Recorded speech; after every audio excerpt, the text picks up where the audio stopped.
Yeah, hi folks. Yes, what the Australian Labor government is trying to establish now in respect to the voice is exactly what New Zealanders have had to endure since the establishment of the Waitangi Tribunal in 1975. Since then, we've seen New Zealand go downhill rapidly to a very divided nation, a nation of two people, not one. But first, it's very easy to see that Stop Co-governance is working, as One News always likes to cover the story and put their spin on it.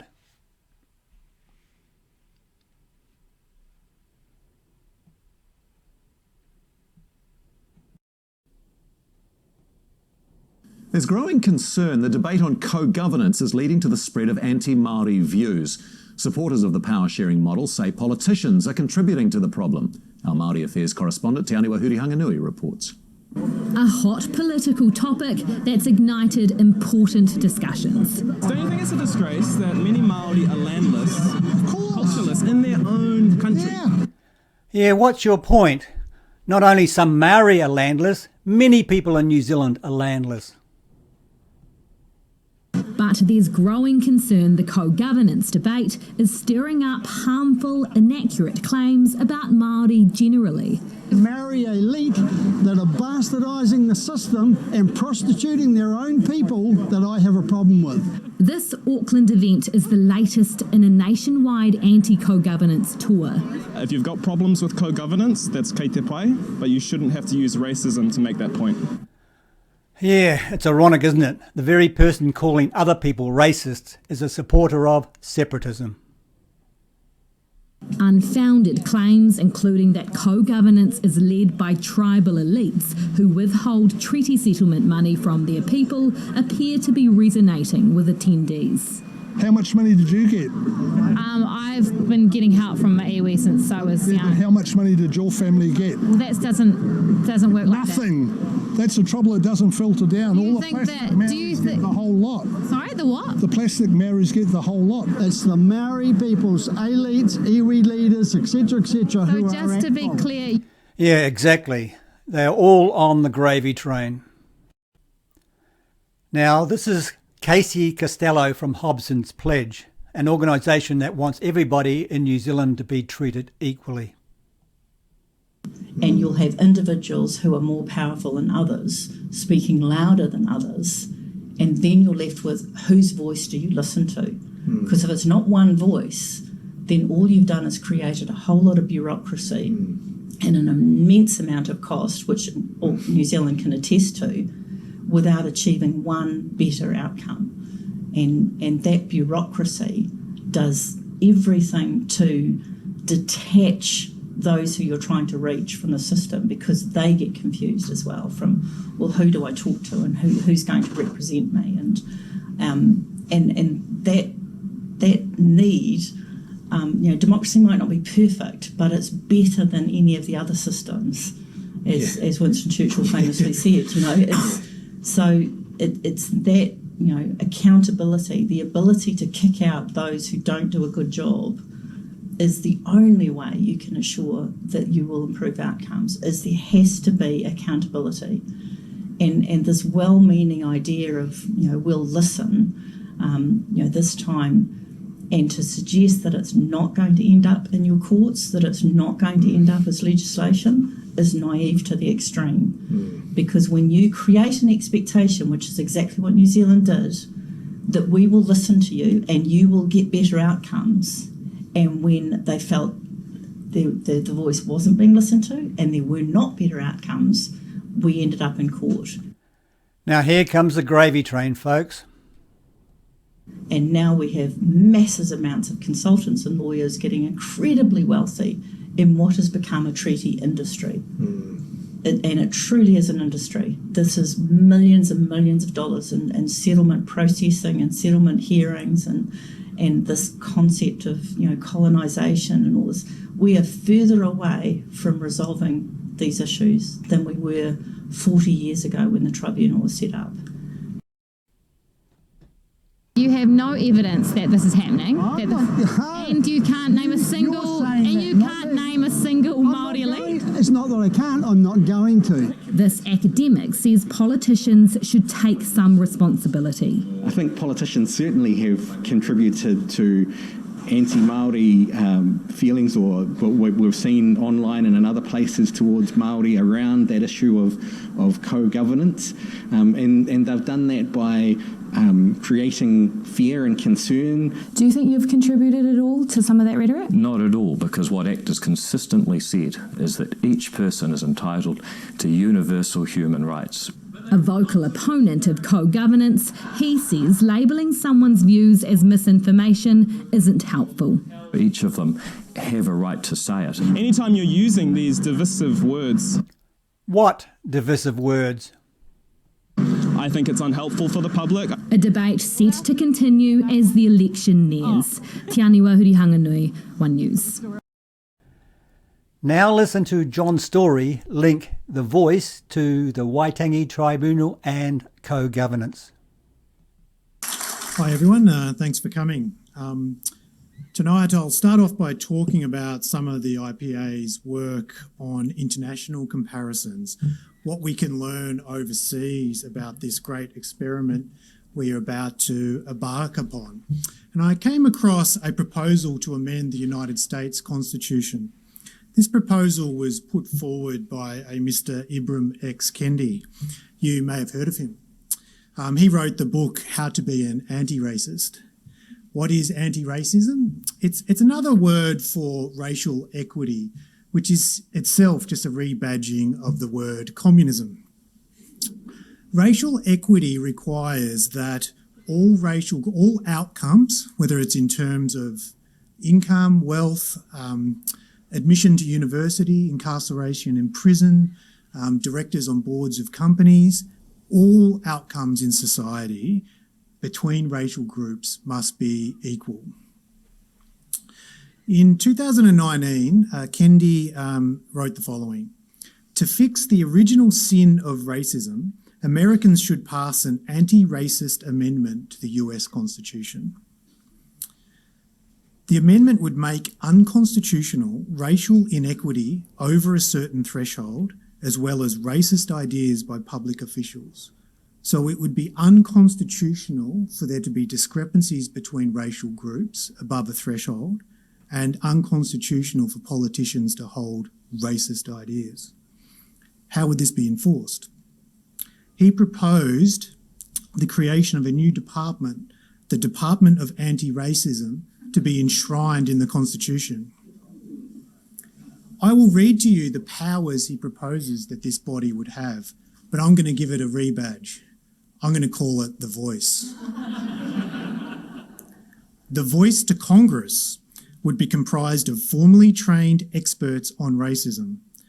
The Voice would be responsible for pre-clearing all local, state and federal public policies to ensure they won't yield racial inequity. The Voice would monitor public officials for expressions of racist ideas. The Voice would be empowered with disciplinary tools to wield over and against policymakers and public officials who do not voluntarily change their racist policy and ideas. Now, Kendi's proposal has been roundly and rightfully criticised as being undemocratic, unmeritocratic, authoritarian and Orwellian, the idea of policing ideas. One commentator, Coleman Hughes, a critic of Kendi's, has written, "Make no mistake, if totalitarianism comes to the West, it won't be the fascism or communism of the 20th century, it will be the anti-racism of folks like Kendi." Now, is it fair of me to compare the Voice, to compare Kendi's fantasy with the very real proposal to have a voice to Parliament in our Constitution? Well, I think it would be a fair comparison if the Voice meets three preconditions. Those preconditions are: 1, it must have a degree of binding political power; 2, it must push an activist racial agenda; and 3, there would have to be a breakdown of ordinary democratic norms for such an undemocratic institution to be tolerated. Unfortunately, the research the Institute of Public Affairs has done suggests that all three are a possibility. Let's start with our research on New Zealand. Why New Zealand? On the 6th of February 2020, Anthony Albanese posted the following statement to Twitter. "We can learn a lot from our mates across the ditch about reconciliation with First Nations people. New Zealand has led the way. It's time for Australia to follow.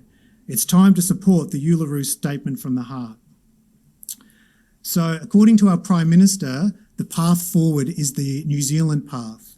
The IPA thought we'd see where that path led. It led us to Casey Costello. There's a video with me and Casey. I interviewed Casey, hopefully out this week. Yeah, now that clip I showed you before is from that interview. Casey is a New Zealand Maori woman who has been a strong critic of the racial policies adopted in New Zealand over the past 40 years. In Casey's words, New Zealand is no longer a democracy, it is an ethno-state. Race permeates all aspects of politics. Your race determines how you can vote, what say you get in politics, what role you can play in politics, what services you receive, and what you pay for them. New Zealand is a nation divided by race. It is two nations in one. They even have a word for it, co-governance. Exactly, but I'd prefer to call it separatism or apartheid, if you wish. And it all started with an advisory body. In 1975, the Waitangi Tribunal was set up to investigate Maori grievances and make recommendations to Parliament. Sound familiar? Then in a court case in 1987, it was held that its decisions should be considered binding on the government. Let that sink in. In 12 years, it went from an advisory body to being binding on the government. But, John, that's New Zealand. Things are different over there. They've got that Waitangi Treaty thing. It's different to Australia. Well, it's true, we don't have a Waitangi Treaty, but we do have the High Court of Australia. Over the last few decades, our High Court has been very adept at discovering new powers, rights, privileges in our Constitution, just waiting to be discovered by them. They discovered native title in the Mabo case. They discovered the Constitution has an implied right of political communication, a First Amendment without the messy process of actually amending the Constitution. They discovered the Constitution prevents prisoners serving less than 3 years from being denied the vote in national elections. I don't believe there's a coincidence that the claimant in that case was an Aboriginal woman serving a term of 3 years in prison. And the High Court discovered that a New Zealand citizen with Aboriginal ancestry could not be deported despite serving an 18-month prison sentence for domestic violence. According to one judge, this was because the person had a metaphysical connection to Australia. This is the High Court that will interpret the role, scope and power of the voice. How long before they discover that the voice is binding or entitled to a fixed budget or has investigatory powers similar to the other chambers of Parliament or has a veto over certain legislation? Back to the Waitangi Tribunal. What sort of decisions has it made? Now, folks, the following should make you shiver. Well, since being granted binding power, it has never failed to push an activist racial agenda. Our research has uncovered a number of cases. I'll go through a few of them. They have held that Maori have a veto over certain legislation. They've held that resources, particularly health resources, should be allocated on the basis of race. Yeah, including water. They've held that Maori should get a say in negotiating international trade agreements, something that no other racial group has purely for being a member of that group. They've held that Maori should have their own health system, leading to the Maori Health Authority. They've held that Maori should have a monopoly of the use of iconic cultural symbols, everything from the haka to the kiwi bird. And they've held that Maori incarceration rates must be reduced relative to non-Maori incarceration rates in accordance with, I quote, fixed targets. The implication is clear. In the application of New Zealand's criminal laws, the race of the perpetrator must be taken into account, and some violent criminals will not be sent to prison. This is anti-racism in action. Different laws for different people. Different laws for different races. In effect, the Waitangi Tribunal interprets the Treaty of Waitangi indistinguishably from how Ibrahim X. Kendi would do it. Any discrepancy in outcomes between Maori and non-Maori New Zealanders are treated as a breach of the Waitangi Treaty that must be redressed by the government. Now, folks, I'm going to leave you today with this courier poll from a year ago.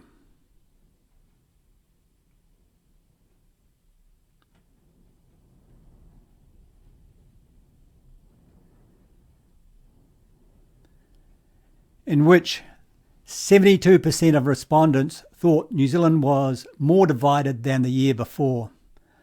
So it must be much worse now. Anyway, folks, I've posted all the relevant links below.